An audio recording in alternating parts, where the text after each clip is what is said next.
Marka loo eego Kremlin-ka, dagaalka Ruushka ee ka dhanka ah Ukraine ma ahayn oo kaliya tallaabo militari oo ku kooban waxa ka dhacaya goobaha dagaalka ama in la gaaro hadafka ah in hubka laga dhigo Ukraine oo laga hortago inay ku biirto NATO. Sida in badan oo dagaalka ujeedadiisu ahayd waa in la abuuro xaqiiqo cusub oo juqraafiyadeed, soo celinta saameynta uu Ruushka ku waayay Yurubta Bari in ka badan 20 sano ka hor kadib burburkii Midowgii Sofiyeeti. Si kastaba ha ahaatee, ra'yiga dadweynaha reer Yurub ee dhererka iyo sidoo kale ballaca qaaradda laga soo bilaabo badda madow ee bariga ilaa iyo badweynta Atlantic ee galbeedka ayaa bilaabay inay ogaadaan in Ruushka, inkasta oo uu awood u leeyahay inuu sameeyo cadaadis siyaasadeed iyo mid military, haddana weli ma awoodo inuu bixiyo qaab siyaasadeed dhaqaale oo dhab ah oo soo jiidata wadamada lala beegsanayo rakaabkooda. Si ka duwan saameynta uu Ruushka ku leeyahay Yurubta Bari oo isku dayayo in uu dib ugu noqdo duulaanka uu ku qaaday dalka Ukraine, isla markaana uu uga hortagayo dalalka uu dabada ka riixayo in ay ku biiraan NATO. Saameynta Shiinaha ku leeyahay Aasiya ayaa waqtigan maraya heerkii ugu sarreeyay, taasina waxa ay ku gaartay in ay riixdo dhaqaalaha dariska ah si loo kobciyo kobaca dhaqaale, siyaasad kale talis ah oo u eg Shiinaha, iyada oo la wiiqayo waxtarka cunaqabateyn dhaqaale ee reer galbeed ee ka dhanka ah wadamada leh diiwaanada xuquuqda aadanaha ee liita, iyada oo loo marayo kaalmada dhaqaale ee Shiinaha. Beijing kadibna waxa uu daboolka ka qaaday kala taliska iyada oo lala kaashanayo kaalin horumarineed oo cad, taasoo ka dhigaysa inay kobciyaan qalcado xukun ku taag ama sidoo kale macangaga, isla markaana Shiinuhu ujeedadiisu tahay in uu bedelo qaab siyaasadeed oo ah derbiga weyn ee Shiinaha, kaas oo u ogolaanaya in qaabkiisa iyo sidoo kale isbahaysiga ay ku fidiyaan jaarkooda oo ay xoojiso mowqifkeeda Aasiya marka ay wajahdo cadaadiska. Casharada jabkii Sofiyeetka, guushii ugu weyneed ee Shiinaha marka uu iscasilay Mikhail Gorbachev, hogaamiyihii ugu dambeeyay ee Sofiyeetka bishii December 1991, dunida waxa ay sagootisay calankii guduudnaa ee dubaha iyo sidoo kale manjada sitay oo mar u taagnaa calaamad ka mid ah labada quwadood ee adduunka ugu awoodda badan. Inkasta oo Sofiyeetku ay ahaayeen kuwo tartan adag kula jiray Shiinaha, dhicitaankii garabkii shuuciga ee weynaa sida Midowgii Sofiyeeti waxay u muuqatay waqtigaasi sheeko naxdin leh ee Beijing, halka uu Shiinuhuna eedeyn dusha uga tuuray nidaamka shuuciga ah ee aanay dusha u saarin shakhsiyaadkii ku qiyaamay Moscow. Haddana xisbiga talada haya ee Shiinaha waxa uu bartay casharo badan, isla markiiba waxa uu bilaabay inuu si faahfaahsan u baaro sababihii keenay burburkii Sofiyeetka. Daraasadahani waxa ay saameyn ku yeesheen in ay keenaan isbedelo badan oo maskaxeed iyo siyaasadeed oo Shiinaha ah, iyada oo xisbiga talada haya uu go'aansaday in uu hagaajiyo ceebaha nidaamkiisa siyaasadeed iyo dhaqaalaha. Wuxuu ku guuleystay inuu sawiro qaababka cusub ee qaabka horumarinta, wuxuuna xoojiyay hankiisii gudaha si howlkarnimo sare leh si ay maanta u noqdaan mid ka mid ah xisbiyada siyaasadeed ee ugu cimri dheer adduunka. Marka la eego xaaladaha gudaha ee xisbiga talada haya, 3 fikradood ayaa u badan oo ay ugu horeysay natiijada in sababta ugu weyn ee burburkii Sofiyeetka aysan ahayn cilad ku timid nidaamka hanti wadaagga laftiisa, laakiin halkii ay ahayd musuqmaasuqa saraakiisha Ruushka ee uu hogaaminayo Gorbachev. Waqtigaasi si ka duwan ra'yigaasi, koox kale ayaa cududeeda u furtay aragtida shirqoolka, waxayna u tixgeliyeen in Washington ay xaaladda ka qarxisay gudaha, isla markaana sidaas oo kale maanta ay sameynayso dalalka xuduudda la leh Ruushka. Ugu dambeyn, ka fog aragtida ah in shakhsiyaad la eedeeyo ama la eedeeyo reer galbeedka, waxaa dhexda ka istaagay koox ku baaqaysa in cadaaladda la helo, waxayna eedeeyeen nidaamkii Sofiyeetka ee ma aha inay tahay hanti wadaag lafteeda. Waxa ay lahaayeen fikrado been abuur ah ama mid taagan oo aan soo muddo kadib dagaalkii labaad ee adduunka.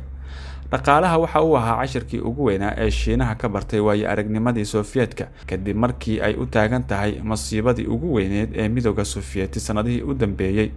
iyo sidoo kale federaalka Ruushka tan iyo markii dib loo aasaasay horaantii 1990-meeyadii, markii uu sare u kac iyo sidoo kale dabagal ka bilaabay dhaqaalaha Sofiyeetka. Waxa uu ahaa quwad u dhiganta Mareykanka, waxaana uu lahaa awood wax soo saar oo aad u weyn. Hase ahaatee, fiditaanka musuqmaasuqa iyo waxqabad la'aantu waxa ay ku habsatay saldhigyada awoodda dhaqaale ee Ruushka, gaar ahaan waagii dowladihii Ruushka, qiimaha booska iyo sidoo kale tartanka hubka ee reer galbeedka iyo dagaaladii wakiilada ee Latin America iyo Africa, iyo ugu dambeyntii dagaalka Afghanistan. Waxaa intaasi dheer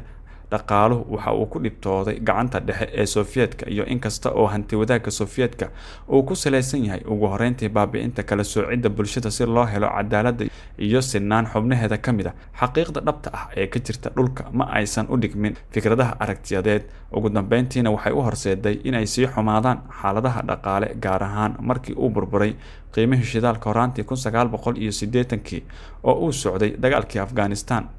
qabsashada casharadan Shiinaha shuuciga ayaa wax ka bedelay qorshayaashiisii. wuu diiday dhaqaalaha hanti wadaagga ku jiheysan, waxa uu qaatay hanti wadaagga inkasta oo uu leeyahay dabeecad Shiinees ah. kadibna waxa uu ku biiray ururka ganacsiga adduunka sanadkii 2001 waxaana uu si degdeg ah isu bedelay warshadda adduunka. muddo gaaban waxa kale oo ay la gashay Mareykanka tartan nooc ah oo gabi ahaanba ka duwan dhigiisii Sofiyeetka. loolanka ma ahayn oo kaliya dhinaca hubka iyo sidoo kale dhulka, balse waxa uu ahaa mid cusub oo ka dhashay isdhexgalka Shiinaha ee nidaamka hanti wadaagga caalamka, dhinaca dhaqaalaha, ganacsiga iyo ballaarinta dhaqaalaha ee wadamo kala duwan oo adduunka ah, laga bilaabo albaabka horumarka iyo weliba albaabka deymaha. qaladka ugu weyn ee Gorbachev marka laga eego dhinaca Shiinaha waxa uu ahaa in uu albaabada u furay xorriyadda kadib 10 sano oo madow oo faafreeb iyo cadaadis xoog leh. sidaas darteed Ruushku waxa uu si lama filaan ah ugu dhaqaaqay qaabka dimuqraadiyadda reer galbeedka oo aan lahayn aasaas dhab ah oo hay'ad iyo bulsho ah oo ku saabsan dhaqankaasi dimuqraadiga ah. kadibna Shiinaha wuxuu aad u daneynayay inuu xaqiijiyo xukunka shuuciga ah ee xukunka iyo fikradihiisa gudaha, maadaama uu xanibay qulqulka macluumaadka iyo inuu xadiday helitaanka macluumaadka. mareegaha reer galbeedka oo loo yaqaano Great Firewall, haddaba dhicitaankii midowgii Sofiyeeti, waxa ay digniin u dirtay Beijing, taas oo ku kaliftay xisbiga shuuciga Shiinaha in uu kaarkiisii kala duwanaado gudaha iyo dibadda. kadibna waddanku waxa uu u dhaqaaqay dhanka dib u habeynta aasaasiga ah hay'adaha iyo siyaasadda ee waaweyn, waxaana uu bedelay aasaaskii dhaqaalihiisa hanti wadaagga hoos yimaada kormeerka dowladda, iyada oo aan la sameynin furfurnaan dimuqraadi ah oo ku saabsan qaabka. Gorbachev waxaa kasii muhiimsan dariskiisa ayaa sidoo kale qayb ka ahaa qorshihiisa, sababtoo ah Mareykanka waxa uu ka shakiyay kor u kaca Shiinaha muddo ku dhow 10 sano ah iyo badh. kadibna wuxuu dib ugu soo celiyay Aasiya siyaasaddii xakameynta iyo go'doominta juqraafiga ah ee uu ka hirgeliyay Moscow, kaas oo Shiinuhu uu bilaabay in uu qorsheeyay in uu gobol ahaan kaga hortago bariga iyo koonfurta bari Aasiya. Shiinaha iyo dariskiisa gobolka bariga Aasiya ee xuduudka la leh badweynta Pacifica waxaa ka buuxa isbedel isu dheelitiran awoodda iyo isbahaysiga iska soo horjeeda tan iyo bilowgii qarnigii 21aad. isbedeladan siyaasadeed iyo kuwa dhaqaale ayaa kiciya kor u kaca Shiinaha iyo raadinta Japan ee ku aadan booska dhexe ee juqraafi ahaan, gobol ahaan iyo caalami ahaanba. kadib sanado badan oo ku tiirsanaansho buuxda oo Washington ah marka lagu daro siyaasadda diiradda Aasiya, Mareykanka, Beijing waxa ay qorsheynaysaa in ay la falgasho goobtaasi ugu horeyn iyada oo ku fidinaysa qaabkeeda horumarineed ee kalitalisnimada ah ee dariskeeda ah, kaas oo maamulada talada haya ay rabaan kobac dhaqaale iyaga oo aan ka tanaasulin gacanta maamulka. sida Shiinaha u horumariyo qaabkiisa waxay kicinaysaa isu bedelka dhowr wadan oo koonfurta bari Aasiya ah oo isku bedelay kalitalisnimo laga bilaabo Cambodia iyo Philippines ilaa Masar. xaqiiqda Aasiya waxa ay ka waramaysaa afgambiyo dhiigbax iyo cadaan ah oo ka dhacay caasimadaha dalalkaasi iyo doorashooyin xalaal ah oo dib ugu soo celiyay daalimiintii talada dalka gacanta ku haysay. sidaasi awgeedna fikradahan Shiinaha waxay bilaabeen inay wadan ka guuraan oo wadan kale u guuraan iyaga oo ay weheliyaan waxa ay walaaca ka keeneen quwadaha kale ee Aasiya. waxa ay ka shakisan yihiin isku dhafka Shiinaha madax bannaanida iyo horumarka, gaar ahaan koonfurta Korea, Japan iyo India. qalalaasan ayaa si degdeg ah loogu turjumay tallaabooyinka cad ee ay diyaarisay Washington. shirkii Quad ee ay isugu yimaadeen hogaamiyaasha Washington iyo Australia, India iyo Japan bishii September ee sanadkii hore, iyadoo ujeedadu tahay in laga hortago saameynta sii kordhaysa ee Shiinaha iyadoo loo marayo habab cusub oo lagu soo afjaray in laga wada hadlo saameynta Aasiya. NATO oo la mid ah ururka waqooyiga Atlantic ee NATO sida NATO tan iyo markii la aasaasay ujeedadu tahay inay ka hortagto khataraha Sofiyeetka ka hor burburka iyo Ruushka kadib. NATO Aasiya waxa ay ciyaari doontaa door la mid ah, laakiin waxa ay ku koobnaan doontaa inay carqaladeyso horumarka Shiinaha iyo isku dayga joojinta mawjadaha Shiinaha ee wadamada koonfurta iyo sidoo kale koonfur bari Aasiya. Beijing waxa ay ka walaacsan tahay dadaalada uu Mareykanka ku doonayo in uu dalalka Aasiya kaga soo horjeesto iyo in la sameeyo isbahaysi la mid ah NATO oo laga sameeyo bariga fog oo isku keena waxa ay Washington ugu yeerto dimuqraadiyadda waaweyn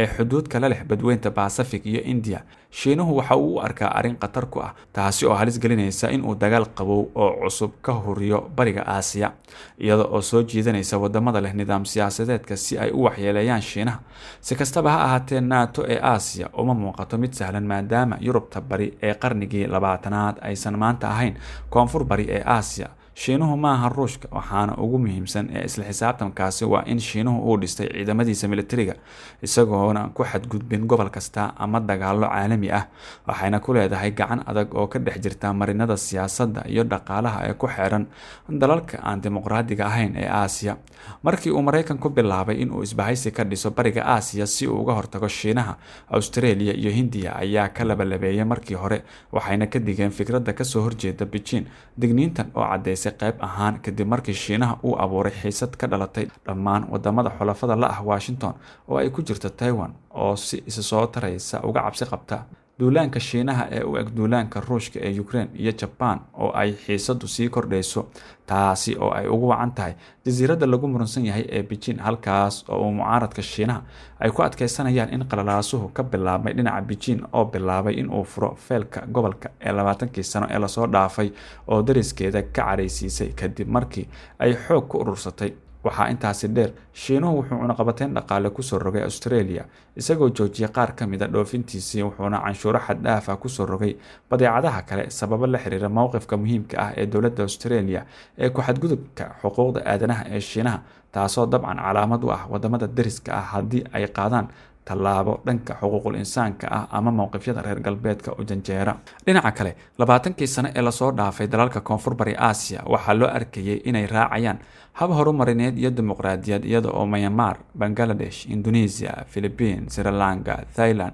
iyo East Timor ay dhammaantood ku guuleysteen inay sameeyaan furfurnaan siyaasadeed iyo dhaqaale waqtiyo kala duwan. Si kastaba ha ahaatee, dabaysha ayaa si degdeg ah u leexisay dalalkan. Dimuqraadiyadda Aasiyana dib ayay u dhacday, iyada oo xaaladda dhaqaale ee dalalka gobolka ay u muuqato mid ka wanaagsan taageerada joogtada ah ee Shiinaha. Myanmar waxa ay ahayd dhacdadii ugu dambeysay ee militariga iyo sidoo kale afgambi siyaasadeed ee gobolka, taasoo caddeynaysa adeegsiga calaamadda 3 farood ee mudaaharaadayaasha Myanmar oo horey ugu faafay wadooyinka Thailand kadib afgambigii 2014 ka hor inta aan la mamnuucin xukunka militariga halkaas, kadibna wadooyinka Hong Kong inta lagu jiro mudaaharaadyadii 2019 iyo 2020. Haddaba waxaa jira dhaqdhaqaaqyo mudaaharaadyo ah oo isu keena malaayiin qof oo ku kala nool dalal kala duwan oo gobolka ah, iyada oo ay wajahayaan adkeynta xakameynta awoodda, gaar ahaan kadib markii uu dilaacay caabuqa coronavirus, kaas oo u ogolaaday maamuladan talada haya inay kusoo rogaan xanibaadyo dheeraad ah isu imaatinka, dhaqdhaqaaqa sharciyada degdega ah,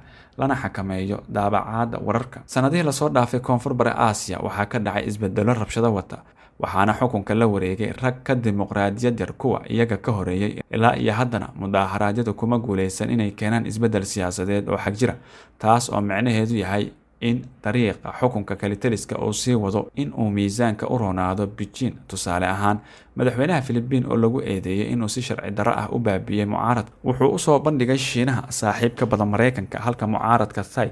ay ilaa iyo hadda ku guuleysteen inay afgambiyaan hogaamiyihii afgambiga Thai, Prayut Chan-o-cha. Cambodia, hogaamiyihii ugu xukunka dheeraa ee Aasiya, ayaa kursigiisa ku fadhiisanaya kadib markii uu dhowaan kala diray xisbiyo mucaarada oo uu bartilmaameysaday musharaxiinta doorashada. Inkasta oo dalalkani ay xiriir dhow la leeyihiin Shiinaha, xulafada Washington ee Vietnam ayaa sidoo kale sii kordhaysa qabsashadeeda kalitaliska ah, taas oo soo jeedinaysa in dhiirigelinta xukunka kalitaliska ah ee ay weheliso horumarka dhaqaalaha ay tijaabinayso xitaa xulafada cusub ee Mareykanka. Tani waxay ka dhigan tahay in caqabadda ay labada weji u tahay Washington iyo sidoo kale kuwaartarka Aasiya ee ka dambeeya. Ma ahan oo keliya in maamulada kalitaliska ah ee taageersan Shiinaha ay raadinayaan faa'iidooyinka dariskooda, dhaqaalaha Shiinaha iyo taageerada aan shuruudda lahayn ee Shiinaha ee dimuqraadiyadda, laakiin wadamada reer galbeedka ayaa sidoo kale leh maamulo aan hadda la dhibtoon cadaadiska dimuqraadiyadda oo aan xidid lahayn.